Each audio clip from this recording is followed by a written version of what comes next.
want to talk about Danny's comments a little bit for those who missed it. It was interesting, the timing of it. We have a rock bottom loss against the Wizards on Sunday. Then Danny Ainge, as we mentioned at the top of the show, goes on literally, I mean, I think great to see the relevance of a newspaper drop in 2021. I think he sought out the Globe and the Herald and gave them both an interview at the same time. So it means he wants to do this. He wants to go on record and say some things. And this is, I don't know whether Brad was, do you guys really think Brad was under fire, or it's just like idiots like us and like in the chat, like it's talk, but like, there's that one thing that Gary wrote. So Gary Washburn in the Globe, in his column with his interview with Ainge, slips in this little dagger where he says, the Celtics have been tuning Brad out lately. It just kind of sat there. It wasn't really like a team. They look like a team that's tuned their coach out. That's what he said. Yeah. Yeah. So it just kind of sat there a little bit, and then it wasn't really qualified or addressed, or sources tell me, or I've whatever. It was right at the end of the paragraph too. It was a little spot to put it. Just sitting there, and it was just. And then the rest of it was about Ainge's interview, and a lot of it was cover for Brad, basically saying it's not on Brad. And this quote was from the Herald one. The Washburn quote was, "It's on the players. It's on the players, and the players on this team are on me." So I'm basically, but both of them are basically saying it's not Brad. I'm taking the heat off Brad. Do you think he felt it necessary to do that because he thought Brad was getting beat up? Do you think he's sensing a vibe that maybe there are some issues there and he wants to stand up and support him? I was trying to figure out the reason behind going out there and publicly. Or the other one is, you can't admonish players nowadays because they're going to get really upset and they all have attitudes and they're stars. So you can't do that. So this is a way to do that by basically taking it onto yourself by saying, I brought in these players. But he did say, if changes need to be made, I'll make them. It's not always the thing, but if it doesn't fix itself, I'll switch the guys out. So what did you guys make of these comments? Again, it was 2 different interviews, 2 different papers. Yeah, so I guess. Oh, go ahead, Jimmy. You go. All right, I'll go. I'm just gonna say, I guess I see it like 2 different ways. One, it's kind of refreshing to see so oftentimes the coach gets blamed first and for everything, and then the coach gets fired, and that's kind of it. And the players kind of get away with playing like shit, and then all of a sudden you bring in a new coach, and now all of a sudden they're trying again, and they're invigorated, and this and that. And it's kind of that's kind of some bullshit. But it was kind of refreshing to see Ainge sort of back the coach because he truly does believe in Brad. And one of the things I thought was kind of funny and kind of weird, and John, we talked about it briefly today, is that I haven't heard a single player on the Celtics really back Brad anytime recently. And that was interesting because I tweeted today, I was like, I'm interested to see if any players after the game today back Brad or defend Brad or stick up for the coaching staff. Because John, you mentioned it. We used to hear players talking about how much of a genius Brad Stevens was. We used to hear that fairly often. And we don't hear that anymore. Yeah. So I'm just wondering, how do the players feel about Brad? Is there a disconnect between Danny and Brad and the players, or Brad and the players, or is there not? I mean, is everything fine and dandy because all of a sudden they wanted to bring effort tonight? So I thought it was interesting that Danny Ainge made a point to go out there and defend Brad, not defend the players. So that tells me that he's disappointed in the players, not Brad.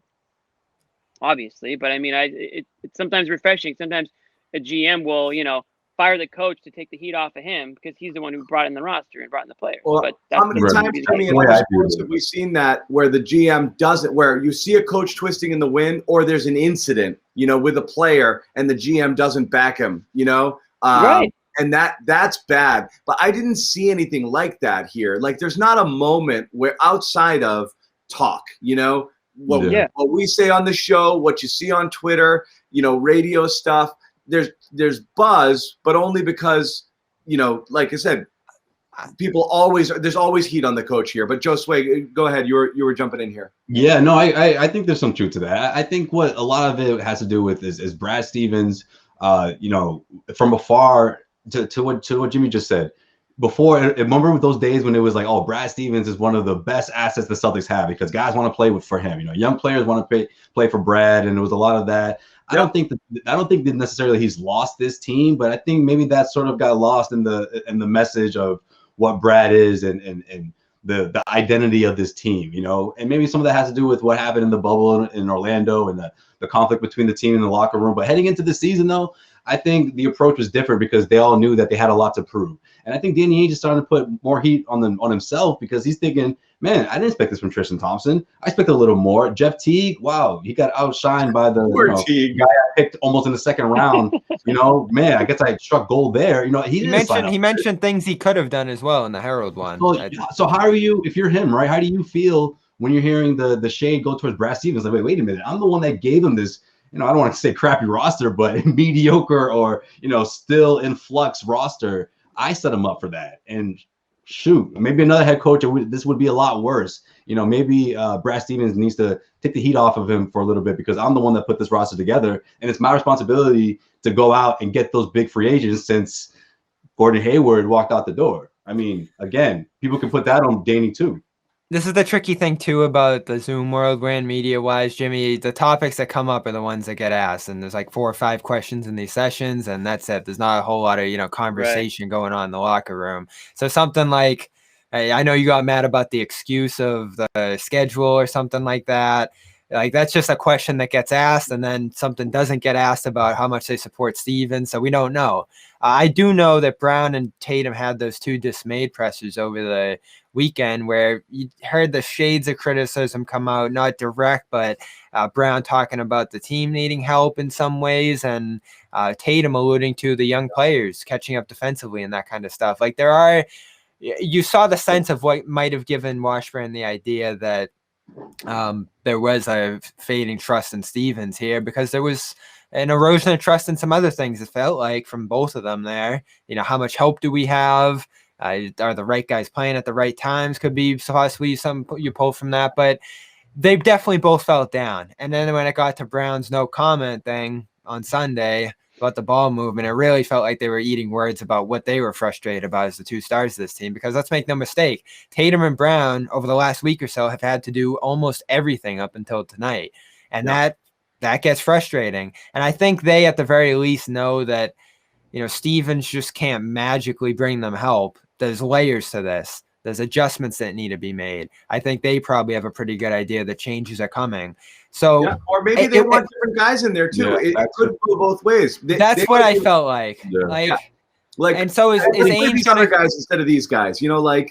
Yeah, but I don't think what Gary said was a stretch, though. I mean, we've seen teams fall apart or teams give up on their head coach. I just wonder what that's from. The beginning sign, right? That's the beginning sign. The inconsistency, the lack of effort, getting your butt whipped, going back-to-back nights after you just had your best offensive night of the season. I mean, to Gary, to give some credit to him, that's sort of the pattern we typically see with a team that's had a head coach for 7 seasons now. Well, I left this comment up because I did want to mention it. I was texting it earlier with you guys. The Kyrie thing, I do when we talk about like what Brad was talked about like before and then after.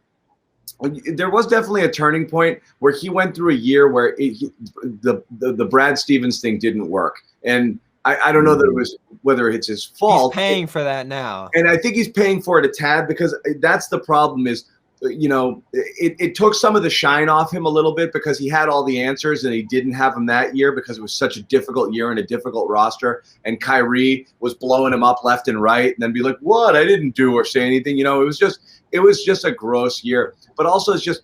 I mean, I remember one time I was at a practice in Waltham. I mean, this is the stuff that you see. You don't like hear about too much. But I remember early in the season, with Kyrie and.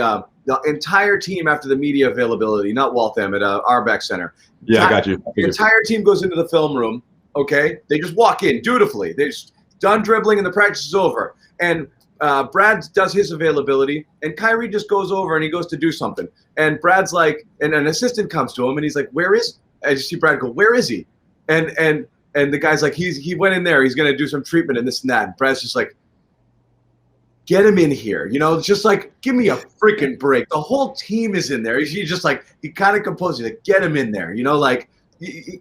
Kyrie was on his own planet the whole season. But when you see your coach get emasculated like that, it's hard to unsee it, and that did hurt him a little bit, I think, where maybe that's one of the reasons why you're not, "Oh, Brad, oh, Brad, oh, Brad." I mean, Tatum and Brown had to sit there and watch this guy who they thought was, their savior and the guy who had all the answers absolutely just get dragged by these other guys, and it was ugly.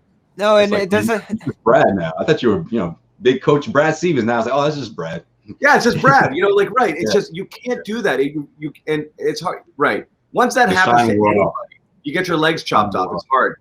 Yeah. And few of the guys on the roster this year, fortunately, were there for that. There was a cleaning of house. They fixed the chemistry, all that stuff they did in 19. Mm-hmm. So when it comes to who trusts Stevens, it comes down to, does Tatum trust him? Does Brown and Walker? Smart. I think Walker and Smart too. We know Smart trusts them. Like, there's no doubt Smart's bought into the system. He's been here since day one.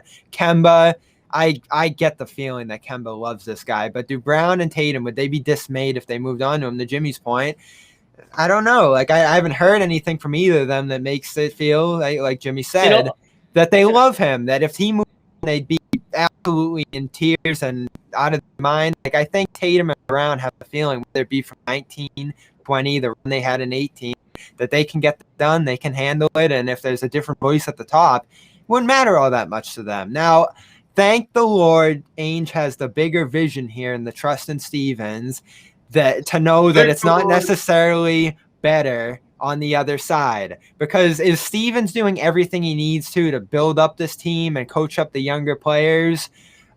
Maybe not. But could someone else be doing a much worse job with this pretty bad plate they've been handled? Absolutely. And you see it around the league every single year, the disastrous job that some coaches do. It's true in the NBA. The coaches don't always lift you up, but they can drive you into the ground. Well, it comes down to this.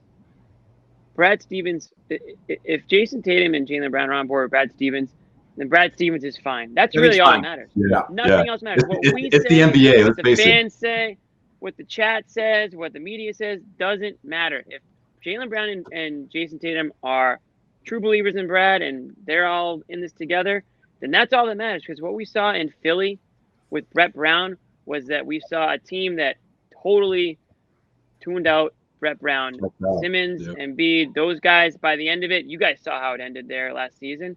I mean, Brett Brown's a great guy, extremely smart basketball mind, came from the Spurs organization, and he was with that team for a long time, or with the Sixers for a good amount of years. And by the end of it, it just didn't work out. The players didn't have his back anymore. If that's not the case in Boston, then we're good. We're good to go. If not, then we have a problem. But that's the whole ballgame.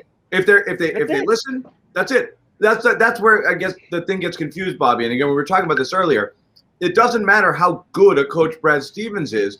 If you lost the players, you lost the players. He has not lost the players. But what's losing the players?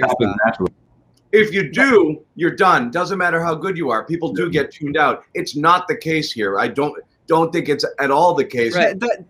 Not the case. That's the syntax we have to get into too, though. Like, what does losing the players mean? Do you have a bad week and they kind of tune them out, and if things start rolling again, they pick if the leaders start to you know it when it happens. You know it when it happens. If the leaders start to freestyle, Bobby, and you have one-on, one-off efforts, and that trickles down to the rest of the team, that's the problem. So you can't have. That's why. Look, Tatum has a COVID issue, and everybody's entitled to bad games. But if Tatum was one-on, one-off with an effort sort of thing. And, Jaylen, same thing, starts to get sloppy. The defense is sloppy. There's just games where they blow fourth quarter leads and, and you have effort issues. Then you start to worry that they're not playing for him anymore. That happened in 2019, though, and he didn't lose his job.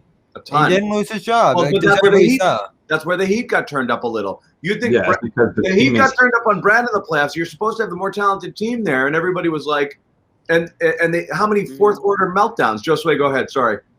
No. I was just throwing in my 2 cents. I was like, but I wasn't quite. There was that going on between the team. He lost that team, but also I feel like the personalities they were clashing a bit here and there. Again, that's that's what happens when the team is disconnected from the head coach. They start to turn on each other a little bit. I mean, what was it? Marcus Morris shoving Jaylen Brown in that timeout in Miami.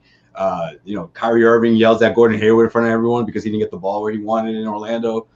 In Brooklyn, he got pretty much bench for that. Where it wasn't official though. The Celtics didn't spank him in public and say, "Hey, this guy's suspended for a game."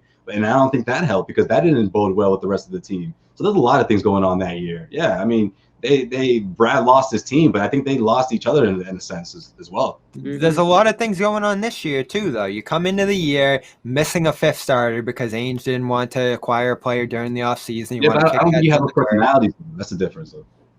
Yeah, there's just a lot. They had the COVID layoff. You had to pretty much start a second team from scratch once Kemba came back, and you had to integrate him in. And he started 8-3. So there were keep going back to that. There were successes. Extremely small sample size of games. But after that, Kemba comes in. Kemba certainly hurt them in some games as he got reintegrated. They dropped a bunch of those. But make no mistake, the last week was a disaster. Like, absolute. The heat should have been on everybody after the weekend. But it's everybody. It's not just Brad. And I know Brad's always going to be, and the coach in the NBA is always going to be the first person you look to. But if you think of all the context involved here, firing Brad before fixing the team would have been absolutely insane to me. Like, it doesn't make any sense. You have nobody was going to fire. Nobody was going to fire Brad. It's not going to happen. Going to fire Brad. But Bobby, when you he's freaking out. I don't think that's what he meant. He's just throwing it out there, and he's right. That would have been crazy. But this is a problem. Yeah, people can't criticize in this town. You can't criticize the coach without being an advocate of firing him. That's not what people are saying when they say Brad deserves some heat.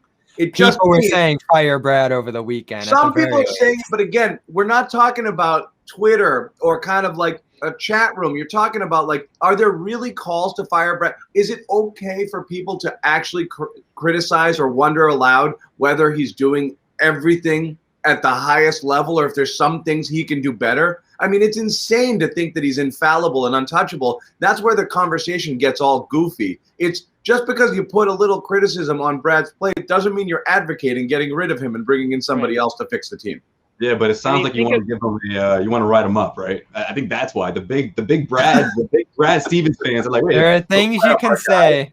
Don't you give our guy a warning? That's Brad Stevens, damn it. Give the guy a chance. That's what they think of. They think of when you bring that up once or twice, okay, that's the second write-up, that's the third write-up. The third time you bring it up, it's like, okay, now you want to fire the guy. So yeah, I mean, the diehard Brad Stevens fans they don't want to hear that right now. But here's the thing. Brad gets the least amount of heat probably of every coach or every manager in this area. I mean, I heard more calls to fire Bill Belichick because of this season than I've ever heard of Brad Stevens. And I mean, you want to talk about crazy? I mean, that's crazy. So there's people giving Belichick heat because the Patriots missed one freaking season of the playoffs in the last 10 years and 2 in the last 20.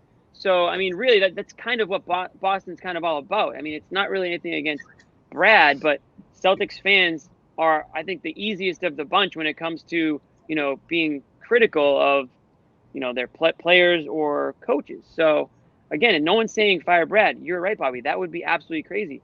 But when you have games like you had on Sunday, you have to start wondering, is there a bigger issue here or is one developing? And when you want to talk about, how do you know when a coach loses the team? It's games like Sunday, and then if they followed it up with another shitty one tonight and then another one, that's when you know. Well, no one's saying that he's lost the locker room, but that game right there was a sign.